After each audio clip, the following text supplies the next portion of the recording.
Okay, thank you very much. Now we continue towards a Philippine Heritage Charter. So far we have listened to very inspirational talks, and we saw a very inspirational video on what to see, how we can more appreciate more our heritage, restored heritage buildings. We can dream, as Toti said. And so now we get down to the crunch. Hi. We get down to the crunch. Hello. Hi. It's time to think again. Thank you. Okay. We have a very young presenter, so let's be kind to her. New blood in ICOMOS, who was a former graduate student and now heads the research, was a researcher also, and now heads the project for the whole discourse on completing a Philippine Heritage Charter. So this is the center point of what ICOMOS aims to do, hopefully this year, finishing it this year. So we really need to get our heads together, one community, one thought, to get this all together and cooperate with our next speaker, Claire Vitug. So good afternoon, everyone. Hello. Okay. So my name is Claire, and I am tasked to introduce to you the Philippine Heritage Charter project that we have in ICOMOS.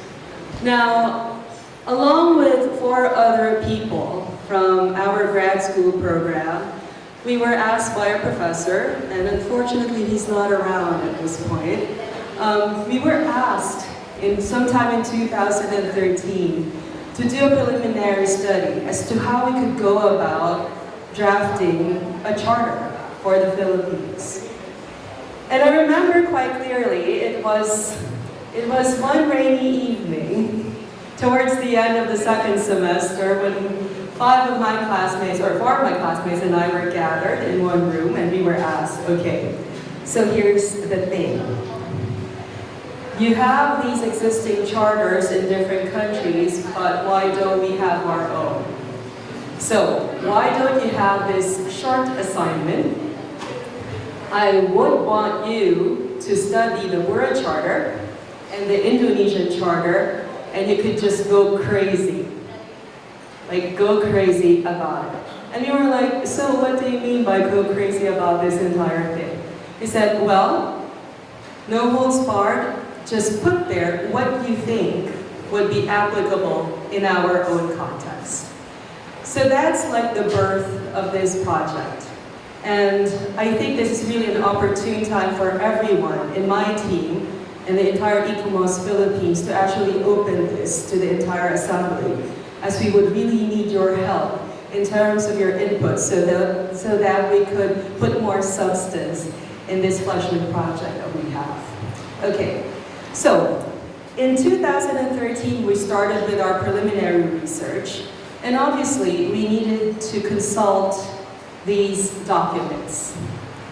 So first, of course, it was the Pura Charter. It's the Australian Charter from 1988, followed by the Indonesian Charter from 2003, and some documents from UNESCO. In fact, I haven't placed every charter that we studied, because let me just say this, there was just a flotsam and jetsam of charters on the table, and we were like comparing apples and oranges with each other, and we're like, okay, so what could be applicable to our own context? And of course, we can't proceed with the Philippine Charter without knowing what our existing laws are with regard to culture.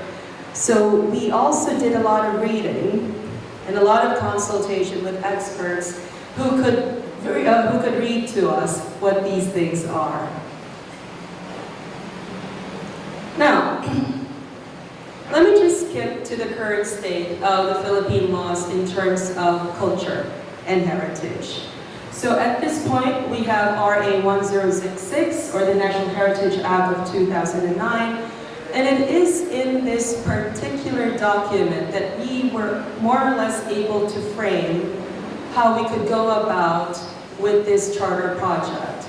So in this document, we were able to get and so far as the Philippines is concerned, our definition of built heritage, cultural heritage, heritage zones, and intangible heritage. I don't really have to explain all of these terms exhaustively because I believe most of you here, or if not all of you here, are familiar with them. But yeah, let me just give a very, very short description for each according to RA 10066. So built heritage obviously pertains to architectural and engineering structures. Cultural heritage would refer to, and I love how they phrased it, would refer to the totality of cultural properties that were developed over time and passed on to posterity. Heritage zones would be those areas that have cultural significance, and let me just put that emphasis. Areas with cultural significance as well as recommended or as identified by the National Historical Commission of the Philippines. And intangible heritage, or those things that you do not necessarily see, but felt by generations. Now for the first three items, that we have here, all of them, at one point or another in the document of RA 10066, they all pertain to its connection or to their connection with intangible heritage. Again, the first three components these are, say, the most important terms in the National Heritage Act. All of them relate to intangible heritage. But it is intangible heritage that we somehow have difficulties trying to measure and trying to frame. And at that point, that's when we said, my group and I said, okay, this is where we could begin with the Philippine Charter Project. So after studying these documents, we said, there is a need to redefine Philippine heritage in its most compelling and understandable way, comprehensive to the Filipino. Now, the other charters that we studied, I think we were able to get around 12 or 13 of the charters, existing charters for ICOMOS, that are found around the world. We found out that all of them, most of them, or if not all of them, started because they were reacting to certain concerns. They were reacting to certain concerns. Now, let me just give you an example. In 2003, Zimbabwe also came up with their own charter, but their emphasis was more on the context. Why context? Because at that point, or a few years before that particular charter was crafted, there were several heritage conservation practices that were not exactly attuned with the existing culture of Zimbabwe. Hence, when they crafted that charter, they said, okay, we need to be able to emphasize that concept of context. That whatever heritage conservation projects that we will have in the next few years or next few centuries, they need to be able to address that specific or the country-specific context. Now, we also have the same belief, our group and I, that in order for us to move forward with whatever heritage conservation ideologies or processes that we will implement in the near future, everyone has to be able to understand that these things are sensitive to the Filipino context and has to be understood by everyone. After studying these documents, we said, the biggest challenge in any cultural heritage assessment, and I think everyone in this room would know that, is the inability to measure the intangible from the tangible. And yet, in our own law, it says there that the tangible has to be supported by the intangible, and vice versa. So how then should we reinforce the intangible, if that is something that is very important for us? And we also said the lack of definite and decisive implementation of the IRR, of of the heritage law should be or should rectify these gray areas, these blurry definitions that we've been encountering in our official documents. And another, in our review of the different charters, we found out that there is this lack of recognition of the colonial aspect. So we said, why don't we also include that in our present charter?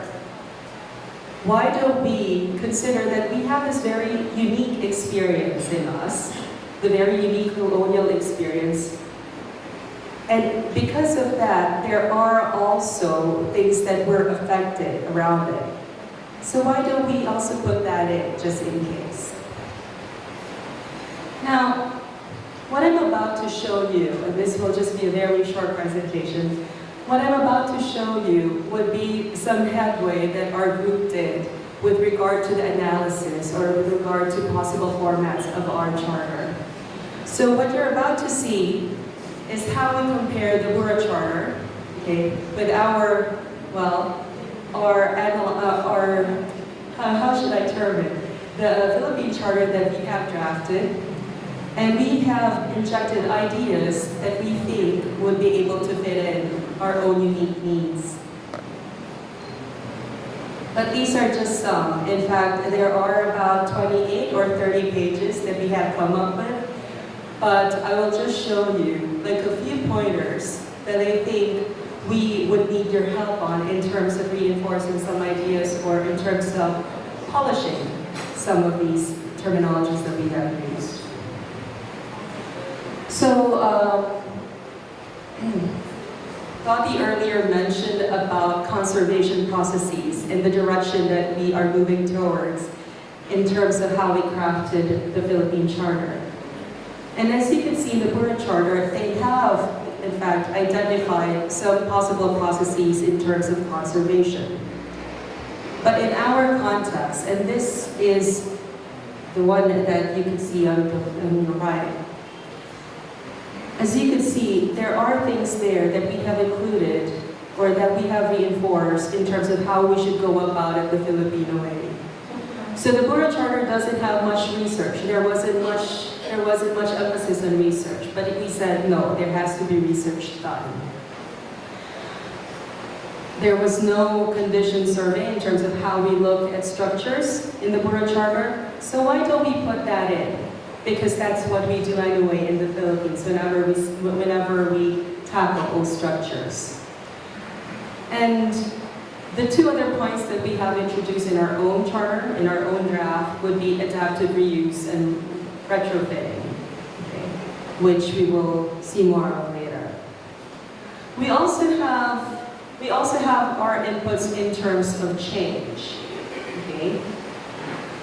And in the Bura Charter, they would say, it is undesirable when it reduces cultural significance, but somehow change is sometimes inevitable. In our case, we said change may or may not be needed at all times, and cultural significance should be the main consideration whenever or wherever change is necessary. Again, the recurrence of the term cultural significance. This is a bit controversial, I guess, because in the Bura Charter, they also mentioned something about the demolition, possible demolition of heritage structures, and I guess my group and I feel so strongly about these things, hence we felt the need to actually put that in. We said in our draft, demolition of heritage structures is defined by Heritage Law RA 10066 is generally not acceptable.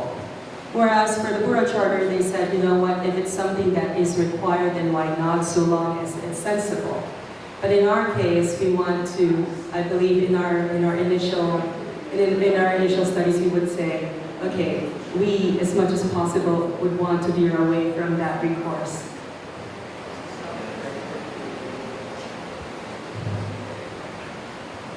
In other charters around the world, there's not much mention of adaptive reuse, but in our case, we said, in order for us to address some heritage issues with our own structures, we said, okay, why don't we put that in? Why don't we identify adaptive reuse as something that could be done?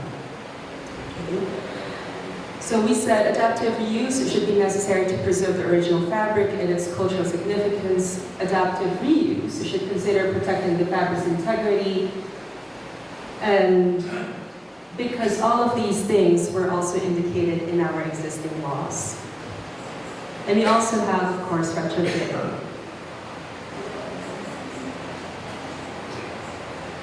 Now, this is something that I believe is relatable to everyone in this room, because this is the part where we would want to establish, or this is the discipline of establishing the significance, the cultural significance of a place or a structure.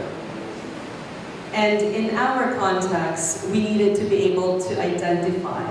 We talked about professionalization earlier. We talked about who are capable of actually doing these things. And we said, why don't we put that on paper? Those people who are really qualified to undertake such projects or to undertake such research. So in our case, those who are more or less capable of being able to identify the cultural significance of the place would be these people that are highlighted in our draft of the charter. So we said, in accordance with Article 4 of the Philippine Charter, the study of a place should make use of all relevant disciplines, such as anthropology, sociology, political science, ethnography, even archaeology, architecture, humanities, and the arts. And it is from this pool of people that we could find our experts, be able to tell us what we need to do in some of our heritage or cultural heritage projects. So